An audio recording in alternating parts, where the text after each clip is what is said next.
Now let's bring in former Assistant FBI Director Chris Swecker. We have this individual identified, the presumptive shooter, at 4:54 on a Sunday morning, about 10 hours after this attempted assassination took place.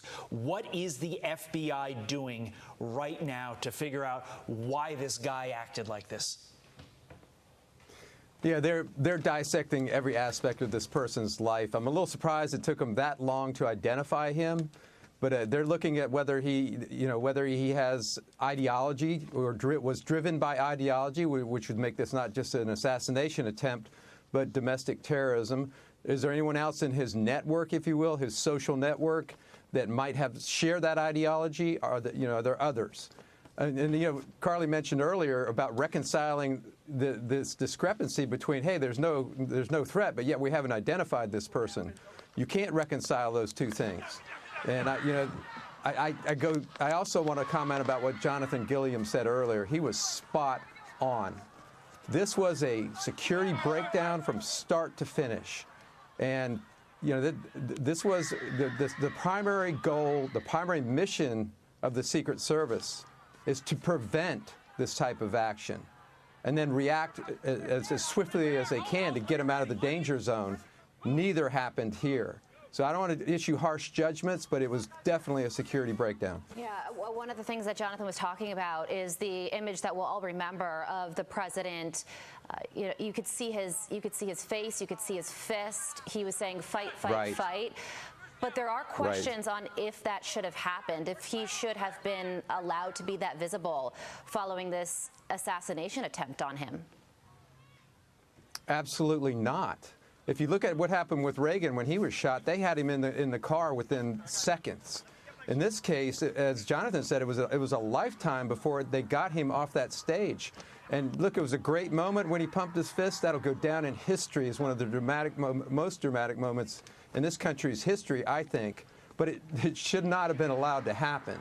They should have whisked him out of there in seconds, no matter what he wanted to do, whether he wanted to shoes or pump his fist, no matter what. He should have been off that stage, in that car, and out of there in seconds. And it was a lifetime. If there had been a second shooter, they would have taken him out. I mean, it was almost a kill shot. I hate to put it this way, but it was almost a kill shot as it was. But if there had been a second shooter, there would have been plenty of opportunity to take him out again. So this breaks every rule of the Secret Service's protocol and just general executive protection in general. What can the FBI do now to prevent a copycat? Or is there nothing they can do because this is a lone wolf acting alone, just decided I'm going to hop on top of a building and fire at the president? Yeah, I mean, obviously the Secret Service has a primary responsibility to protect. The FBI's responsibility is to generate intelligence and help the Secret Service prevent this sort of thing and get out in front of it. But now, and I said this yesterday very early in the process, the FBI would step in. It's their jurisdiction to investigate this type of incident, and there'll be lessons learned immediately, which I think will be put in play at the DNC, at the RNC.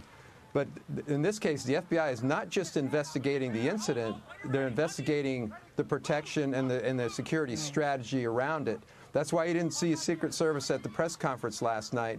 They have a conflict of interest. They can't be part of the investigation, even though the FBI is playing nice about that part of it. But the FBI has exclusive jurisdiction in this case, in the case of an attempted assassination, and they will tear this thing apart. They will bring every resource they have to bear.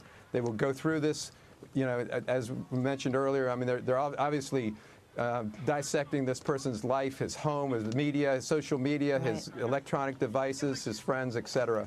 But there'll be lessons learned here, and they'll come out pretty quick. We were just talking about this with Congressman Jimenez, and it feels like this tweet from Congressman Michael Waltz will be where this goes in terms of questions asked in the days and weeks ahead. He says, I have a very reliable source telling me that there have been repeated requests for stronger Secret Service protection for President Trump denied by Secretary Mayorkas. Can we get your reaction to that in the minute we have remaining? Yeah. Yes, they need to look at that. If resources were denied, and these Trump rallies are a security nightmare. They need the resources. They need more resources, obviously, than they had yesterday. So, Yeah, and you also need to look at the political rhetoric, because, I mean, anyone who has called this former president an existential threat has blood on their hands, and that's President Biden. That would include former President Obama. Anyone else who demonizes someone in the manner that he's been demonized has basically put a bullseye on his back for every little 20-year-old, every little wingnut out there who it's driven and sort of whipped into a frenzy by that sort of rhetoric. Well, this is a stunning time in American history. There was already a lot going on with the presidential election before this, and the landscape has now completely changed in the aftermath of yesterday's events. Chris, thank you so much for joining us.